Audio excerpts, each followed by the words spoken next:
The first thing people learned when they started working in the Whitmore mansion was simple. Do not upset Mrs. Whitmore. The staff whispered about her in quiet corners of the kitchen, in the laundry room, even outside by the garden gates when they thought no one could hear. Some said she could fire someone with a single sentence. Others said she had reduced grown executives to silence with just one cold look across the dining table. The mansion itself was breathtaking, a massive estate sitting on a hill above the city, with marble floors, crystal chandeliers, and hallways so long they echoed with footsteps. But behind the beauty was an atmosphere of quiet tension. Everyone walked carefully. Everyone spoke carefully. One feared the billionaire's wife. Then one morning, a new maid arrived at the front gate, and within days she would do something no one in that mansion had ever dared to do. Her name was Naomi Carter. She arrived just after sunrise carrying a small suitcase and a folder of documents. The iron gates of the estate slowly opened, revealing the long stone driveway that led toward the enormous mansion. Naomi had seen photos of the house during the hiring process, but standing in front of it made it feel unreal. Tall glass windows reflected the morning light, and perfectly trimmed hedges surrounded a wide fountain in the center of the courtyard. A security guard checked her identification and then nodded politely. "You're the new housemaid." "Yes," Naomi answered calmly. He glanced at her again as if measuring something. "Just a piece of advice," he said quietly while handing back her papers. "Keep your head down around Mrs. Whitmore." Naomi tilted her head slightly. "Why?" The guard hesitated. "You'll understand soon enough." Inside the mansion, the staff manager, Mrs. Dalton, was already waiting. She was a strict woman in her late 50s who ran the household like a military operation. "You're 5 minutes early," she said, checking her watch. "I prefer to be early," Naomi replied. Mrs. Dalton gave a short nod. "Follow me. I'll show you the kitchen and the staff quarters." As they walked through the mansion, Naomi noticed how quiet everything felt. The floors shined so brightly they reflected the ceiling lights. Paintings of famous artists hung along the walls, and expensive sculptures stood in glass displays. Looked more like a museum than a home. In the kitchen, several staff members were already working. The chef prepared breakfast while 2 maids polished silverware. They briefly looked up when Naomi entered. "This is Naomi," Mrs. Dalton announced. "She starts today."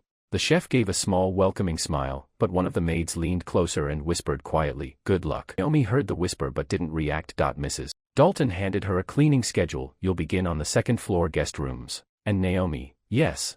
Do not enter the west wing unless you are told to." Understood. The morning passed quietly as Naomi cleaned the rooms. She worked carefully, noticing details others might. The sheets were perfectly folded, mirrors spotless. By midday, she had already finished more rooms than most new staff members completed in an entire shift, but the moment everyone in the house waited for finally arrived around lunchtime. The sound of high heels echoed down the grand staircase. Every staff member instantly straightened their posture. Mrs. Eleanor Whitmore had entered the room. She was elegant, tall, and carried herself with the calm confidence of someone used to controlling every situation around her. Her dress was perfectly tailored, and her silver bracelet sparkled under the lights. It was her expression that made people uneasy. Her face remained calm, almost emotionless, as her eyes slowly scanned the room. "Good afternoon," she said. Her voice was smooth but firm. "Good afternoon, ma'am," the staff replied together. Mrs. Whitmore stepped into the dining area where lunch had been prepared.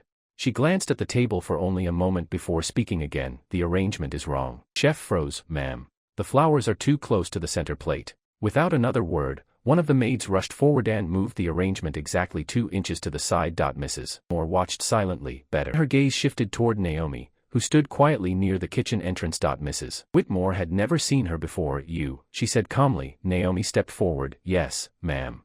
"You're new." "Yes." Mrs. Whitmore studied her face carefully, as if analyzing every detail. "What is your name?" "Naomi Carter." A brief pause, then Mrs. Whitmore turned away slightly and took her seat at the table. "You may all return to work." The staff quickly scattered back to their tasks, but later that afternoon, something unexpected happened. Naomi was assigned to clean the west hallway when she heard a loud crash coming from one of the private rooms. Staff members had been told not to enter that area without permission, but the sound was followed by something else. A quiet voice. A child crying. Naomi hesitated for only a moment before pushing the door open. Inside the room was a young boy, no older than 8, sitting on the floor beside a broken lamp.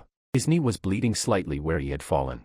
He looked up in fear when Naomi entered. "I'm sorry," he whispered quickly. "Didn't mean to break it." Naomi knelt beside him. "It's okay," she said gently. "Are you hurt?" Before he could answer, another voice appeared behind them. Cold. Sharp. "And what exactly do you think you're doing?" Naomi slowly stood and turned around. Mrs. Whitmore stood in the doorway. The air in the room instantly felt heavier. The staff rules had been clear. No one entered this room without permission. Mrs. Whitmore's eyes moved from the broken lamp to the child and finally to Naomi. "You disobeyed a direct instruction." Naomi remained calm. "The boy was injured. That is not your responsibility." The child looked down nervously, Clearly expecting trouble, the entire staff believed no one had ever challenged Mrs. Whitmore before, but Naomi spoke again. "With respect, ma'am, if someone is hurt, it becomes everyone's responsibility." The silence that followed was so thick it almost felt physical. Mrs. Whitmore stared at her, not with anger but with curiosity. For the first time in years, someone inside that mansion had spoken to her without fear, and strangely, instead of reacting with anger, Mrs. Whitmore simply turned her attention toward the child. "Come here," she said quietly. The boy walked over slowly. Mrs. Whitmore examined the small cut on his knee before speaking to Naomi again. "Clean the wound and bring him to the dining room." Naomi nodded. "Yes, ma'am."